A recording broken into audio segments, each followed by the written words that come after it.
Welcome to Bethlehem Bible Talks. Sapaan firman Tuhan dari hamba-hamba Tuhan Gemi Bethlehem. Kiranya firman Tuhan hari ini dapat memberkati kita semua. Shalom jemaat yang dikasih Tuhan, hari ini kita masih membahas Injil Lukas dan kali ini kita akan berbicara tentang menantikan kedatangan Kristus yang diambil dalam Lukas 10 ayat 25 sampai 37. Jika kita akan melakukan perjalanan, kita pasti ingin tahu sedikit tentang kemana kita akan pergi. Pakaian apa yang harus kita bawa, di mana kita harus tinggal, tempat apa yang harus kita kunjungi. Seperti kita mempersiapkan diri untuk satu perjalanan, kita juga seharusnya bersiap untuk perjalanan ke sorga.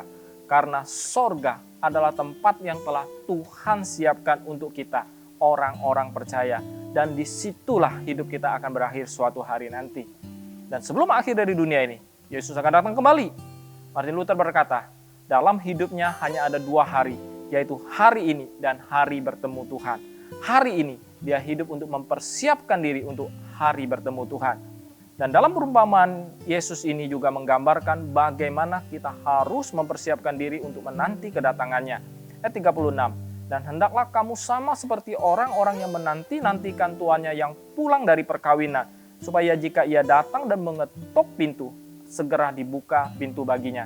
Ayat 37, berbahagialah hamba-hamba yang didapati tuannya berjaga-jaga ketika ia datang. Dan ayat 38 dikatakan, dan apabila ia datang pada tengah malam atau pada dini hari dan mendapati mereka berlaku demikian, maka berbahagialah mereka. Bapak Ibu Saudara yang dikasih, dalam konteks zaman itu, suatu acara pernikahan dapat berlangsung beberapa hari dan orang-orang yang diundang perlu melakukan perjalanan yang cukup lama ke tempat tersebut. Maka sangatlah umum jikalau sang tuan pergi ke acara perkawinan, maka para hamba tidak tahu persis kapan sang tuan akan kembali tiba di rumah. Sang tuan dapat tiba di rumah pada waktu tengah malam maupun dini hari. Dan apa yang diharapkan sang tuan ketika ia tiba dan mengetuk pintu rumahnya? Tentu saja ia mengharapkan hamba-hambanya segera membukakan pintu. Yang menjadi perhatian di sini adanya unsur persegeraan pada saat kapanpun dan unsur hamba yang menanti-nantikan kedatangan sang tuan.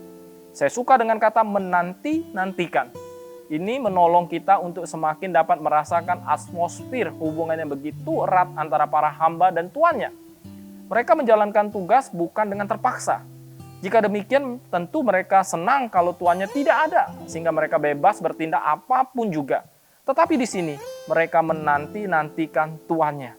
Mereka ingin segera bertemu dengan tuannya, dan sambil menunggu tuannya, mereka mengerjakan setiap tugas yang dipercayakan kepada mereka dengan sebaik-baiknya.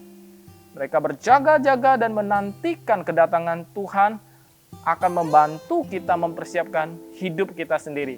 Tetapi bekerja akan memastikan kita membawa orang lain bersama kita. Saudara yang dikasih oleh Tuhan, dalam masa penantian kedatangannya, seharusnya kita tetap giat bekerja baginya. Buanglah dosa kemalasan. Waktu kita sudah semakin sedikit, ingatlah, jika kita masih diberi kesempatan untuk hidup, itu adalah anugerah Tuhan. Dan sadarilah bahwa setiap hari yang kita lalui akan membawa kita semakin dekat dengan kedatangannya. Tuhan Yesus memberkati. Demikianlah Bible Talks hari ini. Tuhan Yesus memberkati.